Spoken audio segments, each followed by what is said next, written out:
Tang Shizen yang pada episode sebelumnya menjadi buronan si Bambang dan bawahannya masih terus dicari. Bambang mencari informasi dari segala arah sampai tega mengancam seorang agen properti yang ia cegat di sebuah jalan raya. Entah dapat bisikan dari mana, si Bambang yakin betul kalau agen properti itu tahu di mana keberadaan Tang Shizen. Padahal agen properti tersebut mengaku tak kenal siapa itu Tang Shizen.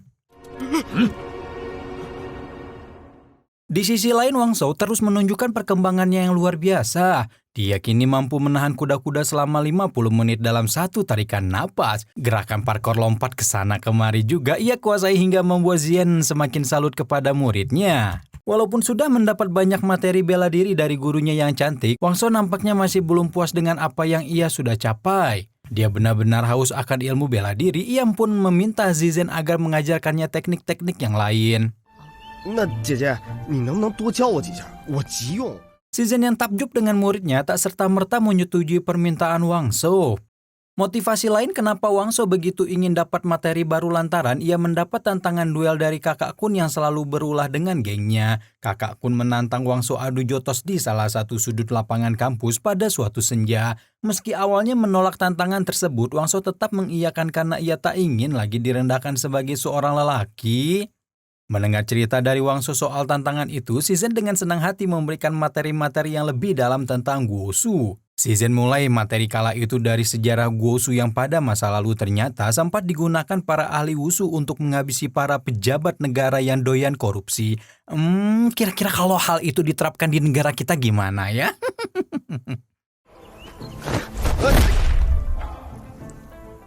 Tanpa perlu berlama-lama, Shizen mempraktikkan jurus menyerang selangkangan. Jurus aneh itu tapi mematikan tersebut ternyata punya banyak nama tergantung masing-masing perguruan. Menurut Shizen, jurus ini di perguruan Bagua disebut jurus selangkangan serangan, di perguruan Xingyi disebut putaran penghancur, di Tai Chi disebut palu memiringkan tubuh, sedangkan di perguruan Tongbei disebut tangan penghancur batu, sedangkan di daerah kalian namanya apa sih? 拳术都是从大枪术中演变过来的。 Wang Shou masih bengong mendengar materi dari Shizen. Pemuda ini diwanti-wanti bahwa meskipun kelihatannya simpel tapi jurus ini memerlukan 2 kali pengeluaran tenaga di mana pergerakan tangan harus cepat bagaikan tombak. Pada intinya jurus ini menggunakan filosofi tombak karena penggunaannya harus melentur tombak tapi tetap mematikan saat menghunus.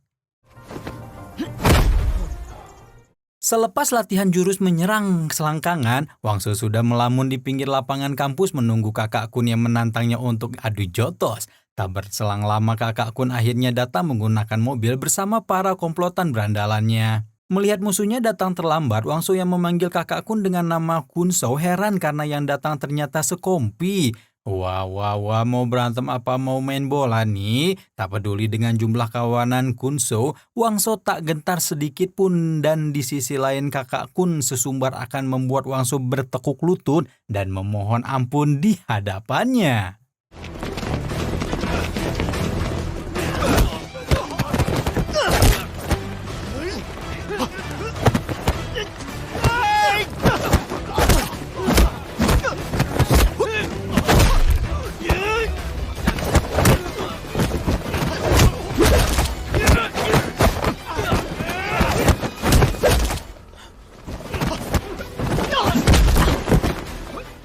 Usai menyingkirkan anak buah Kakak Kun, kini giliran Kakak Kun yang dihabisi Wang Shou. Ia tanpa ampun memukul wajah Kakak Kun berkali-kali sampai babak belur. Melihat ketua gengnya dipukuli secara membabik buta, sekawanan berandalan itu lantas mengeroyok Wang Shou hingga tersungkur dengan wajah babak belur. Tapi pertandingan belum selesai. Wang Shou masih sanggup berdiri dan balik menyerang 7 orang yang ada di hadapannya.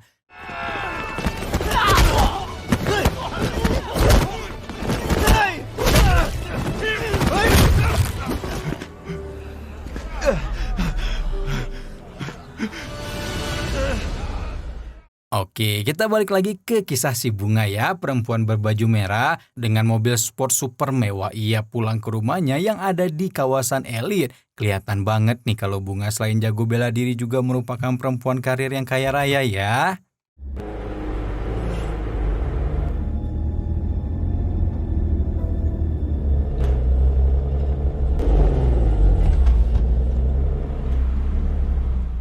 Saat sampai di tempat parkir, mata bunga tampak awas seakan melihat gerak-gerik sesuatu. Dan benar saja saat turun dari mobil, bunga tahu betul kalau dia sudah diintai 3 orang. 3 orang itu pun keluar dari persembunyiannya dan ternyata mereka adalah Bambang and the Gang.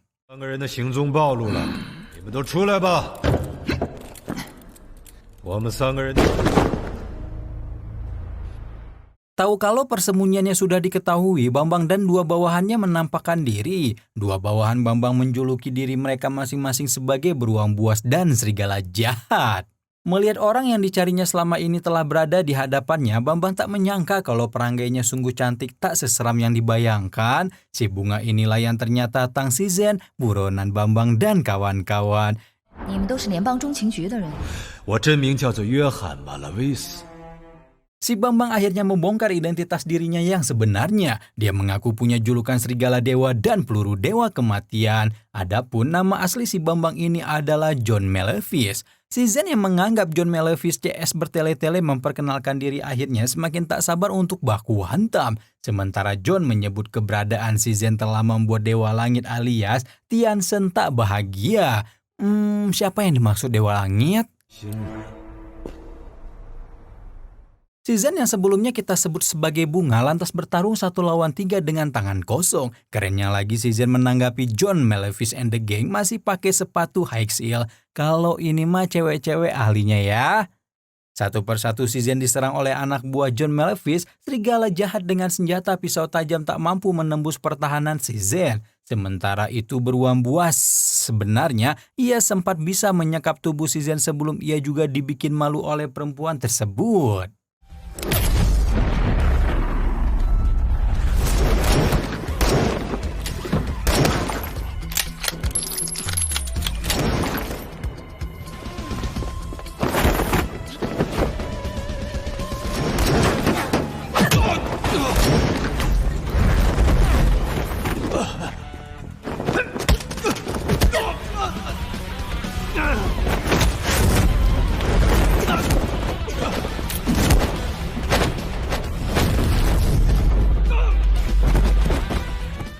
Bermodalkan ilmu bela diri yang tinggi yang telah masuk ke tulang sumsumnya, Shizhen berhasil membuat John Malefice menyerah. Teknik bela diri Shizhen bahkan sudah menggunakan bagian organ dalam atau yang sering disebut dengan istilah suara guntur harimau.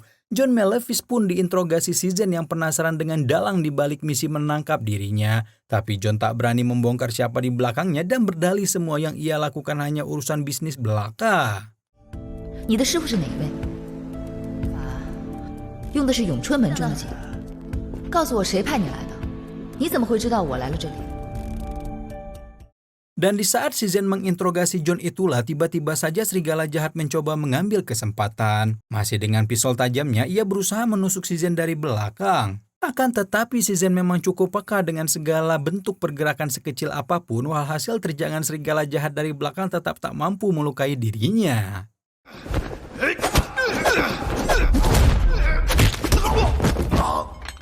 Dari pertempuran Shizhen, kita move on ke petualangan Chan Yinsa. Perempuan yang pernah dikalahkan Shizhen ini tampak sedang mengendarai mobil di sebuah jalan raya. Dengan kecepatan tinggi ia mampu ngesok asik melaju secara jigja dan menyalip mobil-mobil di depannya. Sampai pada saat ia menyalip salah satu mobil hitam, Yinsa tidak diberi ruang untuk mendahului. Mobil tersebut ditumpangi 3 lelaki yang kita sebut saja sebagai Joko, Tono, dan Tony. Gara-gara kejadian itulah Yinsa nyaris bertabrakan dengan truk sebelum akhirnya ia mampu menghindar. Yinsa membanting setirnya ke sisi kanan dan menghempaskan mobil yang tak mau disalip tadi ke keluar jalur.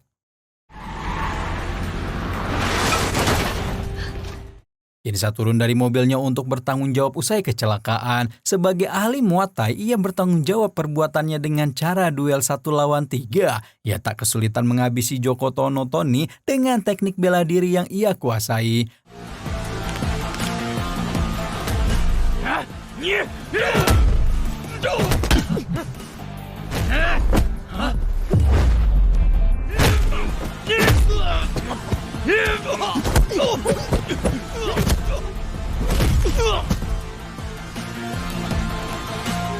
Dia pun langsung membawa Joko ke Mangcheng Tenggara, tepatnya di Gimnasium Tenggara nomor 43. Ternyata setibanya di sana, Yinsa menyerahkan Joko kepada bawahannya yang bertubuh kekar. Si Joko dibawa ke salah satu lorong bangunan untuk diberi pelajaran, sementara itu Yinsa beserta bawahannya yang lain berjalan menuju suatu tempat.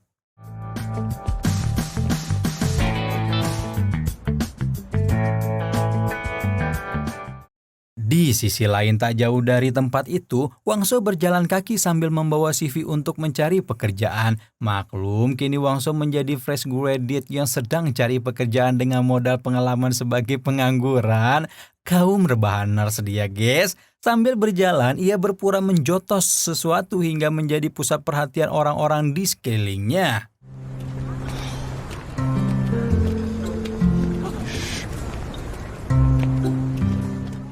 Adapun Yinsa dan kawannya tadi ternyata mendatangi sebuah perguruan karate. Yinsa tanpa ampun membuat kacau perguruan itu lantaran murid hingga gurunya tak ada yang mampu mengalahkannya. Yinsa bercerita kalau ia pernah bertahan selama 1 menit saat melawan Tang Shizen, si ahli bela diri tingkat tertinggi sedunia. Kalau gini ceritanya berarti duel melawan Tang Shizen bisa menjadi kurikulum vitae tersendiri ya.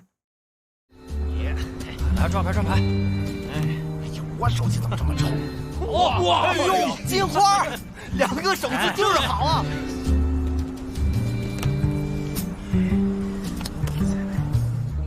Kembali ke Wangso yang sedang mencari pekerjaan, ia tak sengaja memergoki kakak Guang sedang berjudi di siang bolong bersama sekawanan berandalan. Ternyata salah satu dari mereka yang bernama Kakak Liang adalah kakak kandung kakak Guang yang juga menjadi ketua geng berandalan. Kakak Guang sebelumnya telah melaporkan kejadian kala Wangso memukul habis dirinya kepada kakak Liang. Melihat musuh sang adik sedang di hadapannya, kakak Liang marah besar dan tanpa basa-basi langsung menyerang Wangso. Tapi Wangso mampu menghalau serangan itu dengan jurus menyerang selangkangan hingga membuat telur kakak Liang seolah pecah. 顺势下手击刀，等别人挡住。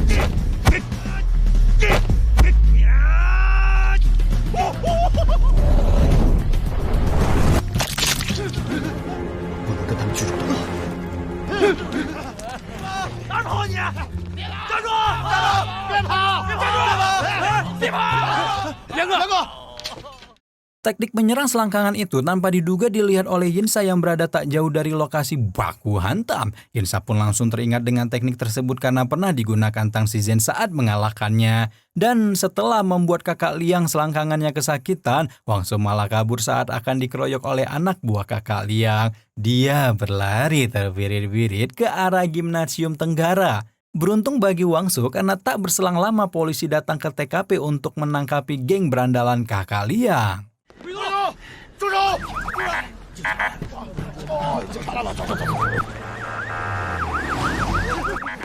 命啊！救命啊！他们打我！警察！救命！ 报警！报警！ 救命啊！ Mereka pun langsung diseret ke kantor polisi untuk diperiksa oleh Kapten Chow. Tapi tak peduli dengan penjelasan berandalan Kapten Chow, saat itu juga memutuskan untuk menahan kakak Liang CS selama 3 hari sampai 15 hari. Kapten Chow memperingatkan kepada kakak Liang jika masih saja kelakuannya tak berubah, astagfirullah, maka ia akan dipenjara. Di sisi lain, Wangso dibebaskan oleh Kapten Chow dan hanya disuruh untuk membuat laporan. Kapten Chow pun menanyakan apa pekerjaan Wangso. Tapi karena masih pengangguran, Wangso jujur kalau dirinya baru lulus dan berasal dari wilayah Selatan Baru. Sebuah tempat yang membuat Kapten Chow teringat akan putrinya yang berada di wilayah tersebut. 兄弟，你是不是练过？惹这么多混混，一点也不害怕呀？